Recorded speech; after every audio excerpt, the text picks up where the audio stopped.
చందుని arrest చేయడానికి వచ్చిన పోలీసులు ఆనందరావు కుట్రను బయట పెట్టిన నర్మద. అసలు ఇదంతా ఎలా జరిగిందనేది వీడియోని స్కిప్ చేయకుండా చివరి వరకు చూడండి. ఇల్లు ఇల్లాలు పిల్లలు అప్కమింగ్ ఎపిసోడ్స్లో ఏం జరగబోతుందో ముందుగా తెలుసుకోవాలి అనుకుంటే వీడియోని లైక్ చేసి ఛానల్ని సబ్స్క్రైబ్ చేసుకుని పక్కనే ఉన్న బెల్ సింబల్లో ఆల్ పై క్లిక్ చేయండి. శ్రీవల్లి నిజస్వరూపం రామరాజు తెలుసుకోవాలి అని మీరు కూడా కోరుకుంటే కామెంట్లో ఎస్ అని టైప్ చేయండి. మొత్తం మీద చూసుకున్నట్లయితే గనక రైస్ మిల్లులోంచి దొంగతనం చేసి 20,000 రూపాయలు తీసుకొచ్చి భాగ్యానికి పట్టీలు కొనిస్తాడు. ఇంకా ఆ విషయము తిరుపతికి ఇటు చందు విషయంలో మధ్యలో ఉంటుంది. మామ నిజంగా ఆ డబ్బులు ఏమయ్యాయో అర్థం కావట్లేదు అనగానే, అవునరా నాకు అదే అర్థం కావట్లేదు, నా గురించి తెలుసు కదా అనగానే, అయ్యో మామ నిన్నెందుకు తప్పు పడతాను, నీ గురించి తెలియదా, మేము పుట్టక ముందు నుంచి కూడా నువ్వు మా నాన్న దగ్గర ఉన్నావు, నీకు అలా డబ్బు మీద ఆశ లేదు, మా నాన్నని మా అమ్మని పట్టుకునే కదా నువ్వు చిన్నప్పటి నుంచి ఇక్కడే ఉన్నావంట కదా, పెళ్ళయిన తర్వాత మీ అమ్మతో పాటు మీ తిరుపతి మామయ్య కూడా నా చెయ్యి పట్టుకుని వచ్చేసాడ్రా అని ఎన్నోసార్లు నాన్న చెప్పేవారు. అలాంటిది నువ్వు దొంగతనం చేశావంటే నేను ఎలా నమ్ముతాను, నీ మీద మాకు నమ్మకం ఉంది, మరి ఆ డబ్బులు ఏమయ్యాయో అర్థం కావట్లేదు మామయ్య అని చెప్పనేసరికి, అదే నాకు తెలియడం లేదురా, బావ అక్కడ క్యాష్ తీసుకున్నాడు, అదే క్యాష్ కౌంట్ చేసి బ్యాగ్లో పెట్టేశాడు, మధ్యదారిలో బండి రిపేర్ రావడంతో నర్మద బండెక్కి వెళ్ళిపోయాడు, నేను ఆ క్యాష్ బ్యాగ్ తీసుకుని వచ్చేసాను, ఎక్కడా క్యాష్ బ్యాగ్ను కూడా వదిలిపెట్టలేదు, ఎవడైనా తీసుకునేవాడైతే మొత్తం తీసుకుంటాడు కానీ 20,000 రూపాయలు మాత్రం ఎందుకు తీసుకుంటారు, ఇదేదో ఆలోచించాల్సిన విషయమే పెద్దలుడు అని చెప్పనేసరికి, సరే మామ నేను చూసుకుంటాను, ఈ విషయం నాన్న దగ్గర చెప్పకు, మళ్ళీ నాన్న ఆలోచనలో పడతారు, మళ్ళీ ఆయన ఆరోగ్యం పాడవుతుంది అని చెప్పాను కానీ సరే అని ఇంకా ఏం మాట్లాడకుండా సైలెంట్గానే ఇంకా చందు ఇటు తిరుపతి ఉంటారు. ఇంకా వీడు డబ్బు తీయడం అలవాటు పడ్డాడు కదా, అలవాటు పడ్డవాడు ఒకరోజు తిరుపతి రాడు, తిరుపతి వేరే వసూలుకి వెళ్తాడు. చందుకేమో ఇంటి దగ్గర నుంచి ఫోన్ అంటే భోజనం కోసమని ఇంటికి వెళ్తాడు. ఇంకా ఉన్నాడు కదా వీడు నమ్మకమైన వాడే కదా అని చెప్పి ఆనందరావుని రైస్ మిల్లో చూసుకో అన్నయ్య అని చెప్పి వెళ్ళిపోతాడు. వెళ్ళిపోయేసరికి అదే సమయానికి వేరే అతను తన అసిస్టెంట్ని పంపించి 2,00,000 రూపాయలు డబ్బులు ఇచ్చి మరీ పలానా రోజు బియ్యం కావాలి అని చెప్తాడు. నేనే వానర్ని అన్నట్టు రామరాజు గారు బావమ్మ, నేనే వానర్ని అన్నట్టు అంటే యువతల మనిషి తెలీదు, కొత్తగా వచ్చాడు అసిస్టెంట్. సో అసిస్టెంట్ తెలియకపోవడంతో ఇక్కడ వానర్ గారు ఎవరు అని చెప్పాను కానీ నేనే అని చెప్పి ఆ డబ్బులు కాస్త 2,00,000 రూపాయలు తీసేసుకుంటాడు. అసిస్టెంట్ కొత్తవాడు కాబట్టి నేను అక్కడ ఉన్న ఓనర్ గారికే ఇచ్చానండి అని చెప్పి ఇటు అసిస్టెంట్ కూడా తనకు చెప్తాడు. చెప్పడంతో సర్లే డబ్బులు ఇచ్చేసాం కదా, ఒక 2 రోజుల్లో బియ్యం పంపించమని చెప్పావా అనగానే చెప్పాను సార్ అని చెప్పి చెప్తాడు.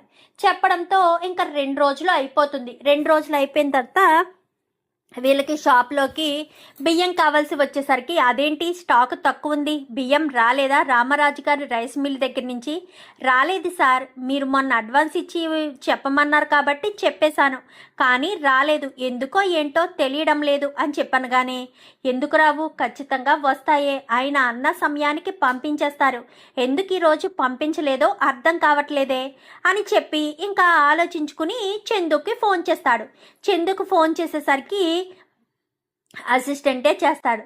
సార్ మొన్న వచ్చి అమౌంట్ ఇచ్చాను కానీ మీరు రైస్ ఇంకా పంపించలేదేంటి అని చెప్పాను కానీ, అదేంటి అమౌంట్ ఇచ్చారా, ఎవరికి ఇచ్చారు అనగానే, రైస్ మిల్లుకి వచ్చి వానర్ గారికే ఇచ్చాను సార్ అనేసరికి, వానర్ గారిక ఎవరతను, ఎవరికి ఇచ్చారు, మాకే అమౌంట్ రాలేదు, అమౌంట్ పంపించమనంటే రైస్ పంపిస్తాను, లేదా అమౌంట్ తర్వాత పంపిస్తాను అంటే రైస్ పంపిస్తాను, ఒక్కసారి మీ వానర్ గారిని కనుక్కోండి అని చెప్పాను కానీ సరేనని వానర్ గారికి ఈ విషయం చెప్తాడు కంగారు పడుతూ అసిస్టెంట్. అయితే చెప్పేసేసరికి, ఏంటి అమౌంట్ తీసుకెళ్ళి ఇచ్చాను అని చెప్పావు కదా, మరి అమౌంట్ రాలేదు అని చెప్తారేంటి అని చెప్పాను కానీ, లేదు సార్ నేను అమౌంట్ తీసుకువెళ్ళి ఇచ్చాను, వాళ్ళు తీసుకున్నారు, అమౌంట్కి తగ్గట్టు బియ్యం కూడా పంపిస్తాను అని చెప్పారు సార్, మరి ఎందుకు ఇలా జరిగిందో నాకు అర్థం కావట్లేదు అని చెప్పనేసరికి, అతను ఎలా ఉన్నాడు అనగానే, ఇలా ఉన్నాడు సార్ అనేసరికి, అలాంటి వాళ్ళు ఎవరు అక్కడ లేరే, మరి నువ్వు ఎవరికిచ్చావు, నిజంగా ఎవరికిచ్చావు అనగానే, ఆ మిల్లులోనే ఉన్నారు సార్ అని చెప్పనేసరికి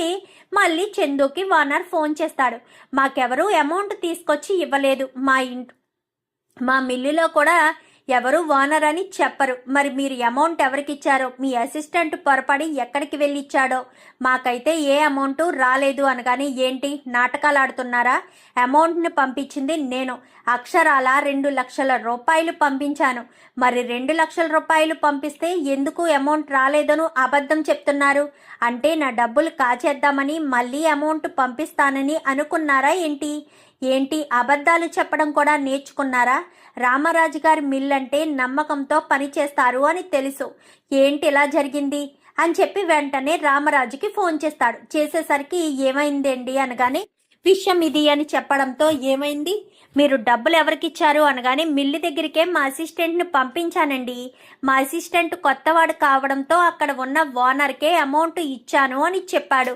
మరి తీరా మోసి మీ అబ్బాయికి ఫోన్ చేసి రైస్ పంపించమంటే మాకు ఏ అమౌంట్ రాలేదు అని మీ అబ్బాయి చెప్తున్నాడు. అసలు మాకేమీ అర్థం కావట్లేదు సార్ అని చెప్పనేసరికి నేను కనుక్కుంటానుండండి అని చెప్పి ఇంకా వెంటనే రామరాజు కాస్త చందుకి ఫోన్ చేస్తాడు.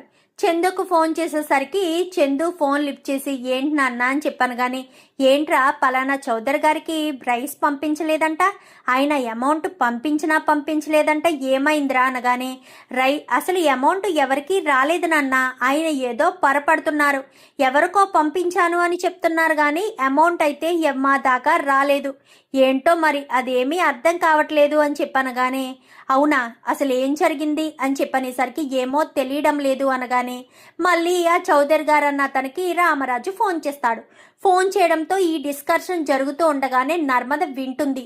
వినడంతో ఏం జరిగింది మామయ్య గారు అని చెప్పనగానే ఇలాంటి పరిస్థితి వచ్చిందమ్మా అనేసరికి అదేంటి డబ్బులు రైస్ మిల్కి తీసుకొచ్చి ఇచ్చిన తర్వాత రైస్ మిల్లులో ఎవరొకరు తీసుకుంటారు కదా మామయ్య, ఆ వ్యక్తి ఎలా ఉన్నారో ఏంటో ఒకసారి పోలికలు చెప్పమనండి అనగానే తనకు అంతగా గుర్తు లేదంట, అమౌంట్ ఎవరో ఓనరు అని చెప్పి ఇచ్చాడు అంట, అంతే తప్ప మనిషి ఎవరో ఏంటో పర్టికులర్గా చూడలేదంట అని చెప్పి ఇంకా రామరాజు అంటాడు. ఇదేదో ఆలోచించవలసిన విషయమే అని చెప్పి అంటూ ఉండగానే మీరు ఇలా చేస్తారని అస్సలు అనుకోలేదు రామరాజు గారు, నాకు 2,00,000కి సరిపడా సరుకు పంపించాలి, లేదంటే మాత్రం నేను అస్సలు ఊరుకోను అని చెప్పి వెంటనే ఇంకా అతను చౌదరి గారు అయితే పోలీసులకి ఫోన్ చేస్తాడు.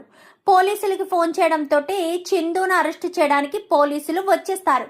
రావడంతో తిరుపతి పక్కకు వెళ్ళి బావా చందును అరెస్ట్ చేయడానికి పోలీసులు ఇక్కడికి వచ్చారు బావా అని చెప్పనేసరికి ఏం మాట్లాడుతున్నావురా తిరుపతి అనగానే అవును బావా చందుయే డబ్బులు తీసుకున్నాడని వేరే వాళ్ళతో తీసుకుని అబద్ధాలు చెప్పిస్తున్నాడని ఆ చౌదరి గారు ఆయన అసిస్టెంటు అందరూ కూడా వచ్చారు, నాకేమీ అర్థం కావట్లేదు బాబా, తొందరగా రా బాబా అని చెప్పనేసరికి సరే ఇప్పుడే బయలుదేరుతున్నాను అనగాని మామయ్య గారు నేను వస్తాను అనగాని నువ్వెందుకమ్మా నర్మద అని చెప్పనేసరికి తీసుకువెళ్ళండి, అక్కడ ఏం జరిగిందో ఏంటో నర్మదకు కూడా తెలియాలి, ఆ రోజు అలాగే సింహాద్రి విషయంలో కూడా నర్మదే కుట్రను బయట పెట్టింది కదా, తీసుకువెళ్ళండి అని చెప్పనగానే వెళ్ళడానికి వీల్లేదు అని చెప్పి సాగర్ అంటాడు.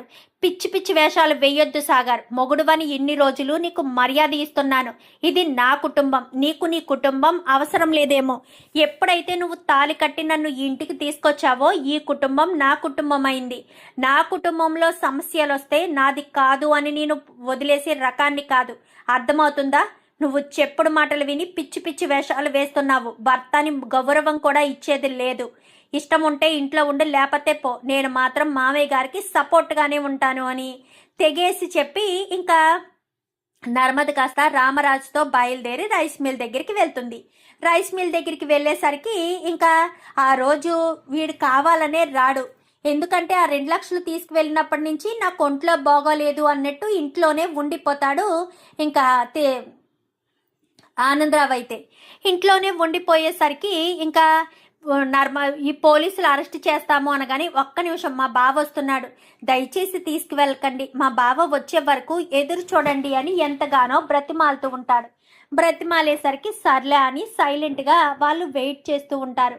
వెయిట్ చేస్తూ ఉండేసరికి ఈలోపు రామరాజు నర్మద రానే వస్తారు. అసలు ఏం జరిగింది బావగారు అనగానే ఇలాంటి సంగతి అనేసరికి మీరు నిజంగా డబ్బులు ఎవరికిచ్చారో మీకు గుర్తు లేదా అని చెప్పాను. కానీ లేదు మేడం, ఆయనని నేను అంతగా గుర్తు పెట్టుకోలేదు, ఎవరో వచ్చారు, ఎవరో ఉన్నారు, ఓనర్ గారిని నేనే అంటూ చెప్పారు, నిజమేననుకుని చెప్పి నేను డబ్బులు ఇచ్చాను. నేను చౌదరి గారి దగ్గర పనిచేయడం ఇదే మొదటిసారి. అందుకు నాకు ఇప్పటి వరకు నేను వీళ్ళ మిల్లుకి రాలేదు. అడ్రస్ చెప్తే కనుక్కుని నేను ఇక్కడికి వచ్చి ఓనర్ గారు అనడంతో ఆయన బయటికి రావడంతో డబ్బులు ఇచ్చేశాను అని చెప్పనేసరికి, మీరు ఏ రోజు ఇచ్చారో మీకు ఐడియా ఉందా అనగానే, పలానా రోజు అనేసరికి, టైం ఏమన్నా గుర్తుందా అనేసరికి టైం గుర్తుంది అని టైం కూడా చెప్తాడు. మరి ఇన్ని గుర్తు పెట్టుకున్న వాళ్ళు మనిషిని గుర్తుపట్టలేదా? లేదు మేడం, నేను అంతగా గుర్తించుకోలేకపోయాను అని చెప్పనేసరికి, సరే అని బావగారు ఒక్కసారి సీసీ కెమెరా చెక్ చేద్దాము అని చెప్పాను. కానీ సరే నర్మదా, మరి మనకి ఎంట్రన్స్లో మాత్రమే కదా సీసీ కెమెరాలు ఉన్నాయి అనేసరికి, పర్వాలేదు మా బావగారు, ఎంట్రన్స్లో సీసీ కెమెరాలు ఉన్నా మనకు తెలుస్తుంది ఎవరు వచ్చారో ఎవరు వెళ్ళారో. అయినా లోపల కూడా ఒక సీసీ కెమెరా ఉంటుంది కదా అని చెప్పాను. కానీ అది వర్క్ చేయట్లేదు అనగానే, లేదు పెద్దలుడు, అది పని చేస్తుంది, అది కూడా మొన్న రిపేర్ చేయించాను. ఇక్కడికి పనుండి ఎలక్ట్రీషియన్ వస్తే అది చూడమంటే చూశాడు. లోపల సీసీ కెమెరా కూడా పనిచేస్తుంది, క్యాష్ కౌంటర్ దగ్గర సీసీ కెమెరా అని చెప్పాను. కానీ సరే మీరు ఒక్క నిమిషం వెయిట్ చేయండి, ఆ డబ్బు ఏమైందో ఏంటో నేను తెలుసుకుంటాను అని బాబాయ్ అని చెప్పాను. కానీ పదమ్మ ఆ రూమ్లో ఉంది అని చెప్పి ఇంకా ఆ రూమ్లోకి తీసుకువెళ్తాడు. ఆయన ఏ రోజు అన్నాడు అనగానే, పలానా రోజు అనేసరికి ఇంకా అది చూస్తూ ఉంటారు. అది చూస్తూ ఉండేసరికి ఇంకా అది చూడడంతో, ఇదిగో వీళ్ళిద్దరూ బయటికి వెళ్ళారు, నువ్వు బావగారు ఇద్దరు కూడా బయటికి వెళ్ళారు కదా బాబాయ్ అని చెప్పాను. కానీ అవునమ్మా, చందు బయటికి వెళ్ళాడు, తర్వాత నేను కూడా బయటికి వెళ్ళాల్సి వచ్చింది. ఇద్దరం వెళ్ళిపోయిన తర్వాత ఈ ఇంట్లో అతను మాత్రమే ఉన్నాడు, శ్రీవల్లి వాళ్ళ నాన్న మాత్రమే ఉన్నాడు, అది బయటే ఉన్నాడు అనేసరికి, అవునా, అయితే ఆయన్ని అనుమానించాల్సిన పరిస్థితి వస్తుంది. కానీ మన దగ్గర ఆధారాలు లేవు, ఆధారాలు ఉంటేనే మనం ఏదైనా చెయ్యగలము అని చెప్పాను. కానీ పక్కన బ్యాంకు పక్కనే లోపల సీసీ కెమెరా టైం చూసేసరికి ఇంకా ఓనర్ కాస్త లోపలికి వచ్చినట్టు, అంటే అసిస్టెంట్ కాస్త లోపలికి వచ్చినట్టు ఆనందరావుకి డబ్బులు ఇస్తున్నట్టు క్లియర్గా కనిపిస్తుంది. అతన్ని పిలిచి, ఇతనేనా మీరు డబ్బులు ఇచ్చింది అనగానే, అవునవును ఇతన్ని నేను సరిగ్గా గుర్తుపట్టలేకపోయాను, ఇప్పుడు చూస్తే గుర్తొస్తుంది, అవును ఇతనికే నేను డబ్బులు ఇచ్చాను. ఎవరమ్మా అతను నర్మదా అని చెప్పాను. కానీ మీరే చూడండి మామయ్య, మీరు చూడండి బావగారు అని చెప్పనేసరికి ఇద్దరు కూడా లోపలికి వచ్చి ఇంకా ఆనందరావుని చూసి ఒక్కసారిగా షాక్ అయిపోతారు. షాక్ అయిపోయేసరికి, ఇది మామయ్య, ఆ మరుసటి రోజు నుంచి ఈయన రావడం లేదు నాన్న అని చెప్పనేసరికి, అయినా అతన్ని రైస్ మిల్లో ఎందుకు పెట్టారు బావగారు? అతని చేతి వాటం మామూలుది కాదు, మీకు వాళ్ళ గురించి పూర్తిగా తెలియదు. వల్లి యొక్క మాటలు నమ్మి వాళ్ళని మళ్ళీ రైస్ మిల్లో పెడితే ఇలాంటి పరిస్థితే వస్తుంది. మొన్నొక 20,000 రూపాయలు అలాగే పోయాయి బావా, ఆ డబ్బులు నేనే తీసానంటూ అతను మాట్లాడాడు అనేసరికి, అప్పుడుది కూడా ఉంటుంది, ఒక్క నిమిషం అంటూ వెనక్కి తిప్పి చూడడంతో సీసీ కెమెరా అప్పటికి వర్క్ చేస్తుంది. చూసేసరికి ఆ డబ్బులు కూడా ఆయనే తీసినట్టుగా క్లియర్గా కనిపిస్తుంది. ఇదిగోండి బావగారు, ఆ రోజు డబ్బులు కూడా ఆయనే తీశారు అనగానే, ఇప్పుడు ఏం చేయాలి నాన్న అనగానే, పద పోలీసులను తీసుకుని సరాసరి వాళ్ళ ఇంటికే వెళ్దామని ఇంకా పోలీసులను తీసుకుని సరాసరికి వాళ్ళ ఇంటికి వెళ్తారు. బావగారు అంటూ పిలవడంతో, ఏంటి బావగారు అని బయటకు వస్తారు. రావడంతో చెంప చెల్లు మనిపిస్తాడు ఇంకా రామరాజు. అయితే సిగ్గు శరం లేదేంటయ్యా, ఇంత ఎదిగావు, ఇంత వయసు వచ్చింది, ఆ మాత్రం ఇంగిత జ్ఞానం లేకుండా తిన్నింటి వాసాలే లెక్క పెడతావా? పోనీలే కదా, ఆ ఇడ్లీ బండి ఏదో నడుపుకోలేకపోతున్నావు, రైస్ మిల్లో ఉంటావు కదా అని రైస్ మిల్లో పనికి పెట్టినందుకు గాను మొన్న బ్యాగులో ఈ 20,000 దొంగతనం చేయడంతో పాటు ఇతని దగ్గర 2 లక్షల రూపాయలు కూడా తీసుకుని ఇంకా మరుసటి రోజు నుంచి రైస్ మిల్కి రావడం మానేసావా? నీ మీద ఎక్కడ అనుమానం వస్తుందో అని చెప్పనేసరికి ఒక్కసారిగా షాక్ అవుతారు. అది బావగారు అనగానే మరొక చెంప చెల్లు మనిపిస్తాడు. ఇక ఇన్స్పెక్టర్, మీరు అరెస్ట్ చేయాలనుకున్నది నా కొడుకును కాదు, ఇతన్ని చేయండి. ఇతనే ఆ డబ్బుల విషయంలో ఫ్రాడ్ చేశాడు. ఆ సీసీ ఫుటేజ్ ఉంది కదా, సీసీ ఫుటేజ్ని మీరు చూసారు కదా, తప్పు చేసింది ఇతనే. నా కూతురు తరపున అలాగే ఈ డబ్బుల విషయంలో కూడా తప్పు చేశాడు, ఎఫ్ఐఆర్ ఫైల్ చేసి అరెస్ట్ చేయండి, ఎట్టి పరిస్థితుల్లోనూ బయటికి రాకూడదు అని చెప్పి మాట్లాడేసరికి సరే అని ఇంక ఇన్స్పెక్టర్ కాస్త ఆనందరావుని అరెస్ట్ చేసి తీసుకువెళ్ళబోతూ ఉంటే అన్నయ్య గారు అంటూ కాళ్ళు పట్టుకునే ప్రయత్నం చేస్తుంది. ఇంకా భాగ్యం అయితే చేసేసరికి కాళ్ళు పట్టుకుంటే మాత్రం కనికరించి వదిలేస్తానుకుంటున్నావా? నా కొడుకు మీద నింద పడింది, వాడు స్వార్థంగా ఆలోచిస్తాడని నింద పడింది. పైగా ఇప్పుడు ఇలాంటి పరిస్థితి వచ్చి వాడిని జైల్లో పెట్టించడానికి కూడా వెనకాడని స్థితికి తీసుకొచ్చారు. నర్మద తెలివిగా సీసీ కెమెరాలు ఉన్నాయని, సీసీ కెమెరాల్లో ఫుటేజ్ బయటికి తీయడం వల్ల నా కొడుకు నిర్దోషి అని బయటకు వచ్చింది. లేదంటే మీరు చేసిన తప్పుకి బయటకు వచ్చేదా? నా కొడుకు మీద నిందపడి నా కొడుకు జైల్లో ఉండాల్సిన పరిస్థితి వచ్చేది అంటూ ఇంకా రామరాజు కాస్త వార్నింగ్ ఇచ్చేసరికి వీడిని తీసుకొని అరెస్ట్ చేసి వెళ్ళిపోతారు. చాలా థ్యాంక్స్ నర్మదా అని చెప్పాను. కానీ నేను చేసింది ఏముంది బావగారు, అక్కడ సీసీ ఫుటేజ్లో రికార్డ్ అయింది కాబట్టే నేను అది చూపించగలిగాను. లేదమ్మా నర్మదా, నువ్వే గనక తెలివితేటలుగా ఉండకపోయి ఉంటే ఇలాంటి పరిస్థితి వచ్చేది కాదు. నిజంగా నన్ను పోలీసులు అరెస్ట్ చేసే తీసుకుని వెళ్ళిపోయేవారు. నేను ఎంత చెప్పినా నా మాట వినిపించుకునేవారు కాదు. కానీ నువ్వు సరైన సమయానికి వచ్చి సీసీ కెమెరాలన్నీ కూడా చెక్ చేసి ఈ తప్పు నేను చెయ్యలేదు, తప్పు చేసిన వాళ్ళు ఎవరు అన్న విషయం కనిపెట్టావు. చాలా చాలా సంతోషంగా ఉంది. మొన్న పోయిన డబ్బులు కూడా ఎవరు తీశారో ఏంటో తెలిసింది అని చెప్పనేసరికి అలా ఎలా వదిలేస్తారు బావగారు? అయినా సరే ఒక్కసారి ఆ రోజే నిర్లక్ష్యంగా కాకుండా కొంచెం అబ్జర్వ్ చేసుంటే ఆ రోజే ఆయన నిజ స్వరూపం బయట పడేది. ఎనీవే ఇప్పటికైనా నిజాలు బయటికి వచ్చాయి కాబట్టి ఎలాంటి ఇబ్బంది లేదు అని చెప్పాను. కానీ అవును, నువ్వు చెప్పింది నిజమేనమ్మా. నిజాలు బయటికి వచ్చాయి కాబట్టి ఇప్పుడు ఎలాంటి ఇబ్బంది లేదు. నా కొడుకు మీద పడ్డ నింద కూడా చెరిగిపోయింది అనగానే, బావగారు తప్పు చేసే మనిషి కాదు, ఒకళ్ళ దగ్గర డబ్బులు తీసుకుని ఆ డబ్బులు ఎగ్గొట్టే మనిషి అంతకంటే కాదు. కానీ బావగారి మీద నింద పడిందనగానే వీళ్ళు ఎక్కడుంటే అక్కడ ఏదో ఒక గొడవ, ఏదో ఒక సమస్య తీసుకొస్తారు కాబట్టి వీళ్ళే ఖచ్చితంగా చేసుంటారు అనే నమ్మకం నాకు వచ్చే నేను ఈ రకంగా చేయాల్సిన పరిస్థితి వచ్చింది అని చెప్పనేసరికి, ఏదైనా సరే నువ్వు మంచి పని చేసావమ్మా అంటూ మాట్లాడడంతో ఇంకా అంతా కూడా ఇంటికి వచ్చేస్తారు. ఇంకా ఇంటి దగ్గర ప్రేమ ఇటు వేదవతి ఇద్దరు కూడా ఆలోచిస్తూ భయపడుతూ ఉంటారు. ఏమైందల్లా, ఏం జరిగింది, అంతా ఓకేనా? అంతా ఓకే, ఏం కాలేదు. మన నర్మద మన పక్కన ఉండగా మనకు ఏట్లకి ఇబ్బంది ఉండదు. ఆ రోజు సింహాద్రి విషయంలో నర్మదే హెల్ప్ చేసింది, ఈరోజు ఈ విషయంలో కూడా నర్మదే హెల్ప్ చేసింది.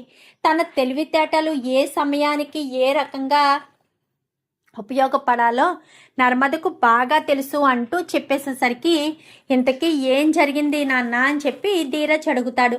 అడిగేసరికి ఇలాంటి సంగతిరా అని చెప్పాను. కానీ అంటే వదిన సీసీ కెమెరాల్లో రికార్డ్ అయ్యి ఉంటుంది అని గ్రహించి వదిన సీసీ కెమెరాని చూపించిందన్నమాట అని చెప్పాను. కానీ అవునరా, మీ వదినే కనుక రాకపోయి ఉంటే మీ చందు అన్నయ్యని జైలుకు తీసుకువెళ్ళిపోయేవారు. ఇంకా అక్కడికి వెళ్తే అక్కడి నుంచి బయటికి రావడం చాలా ఇబ్బంది అయ్యేది అని చెప్పనేసరికి, సరే జాగ్రత్తగా ఇంటికి వచ్చేసేయండి అనగానే ఇంటికి వచ్చేస్తారు. ఇంటికి రావడంతో ఒక్క నిమిషం రాని గబగబా వెళ్ళి హారతి ఇచ్చి లోపలికి తీసుకొస్తారు. నాకేమైందమ్మా అనగానే, నీకేమీ కాకూడదరా, నీ మీద కుట్ర చేసిన వాళ్ళు మాత్రం ఎట్టి పరిస్థితుల్లో వదిలేయకూడదు అనేసరికి, ఇంకా వల్లి ఎక్కడ అనగానే వల్లి అని పిలవడంతో వల్లి బయటకు వస్తుంది. వల్లి బయటికి రావడంతో చెంప మీద కొడదామని చెయ్యెత్తుతాడు. మీ నాన్న ఏం చేశాడో తెలుసా?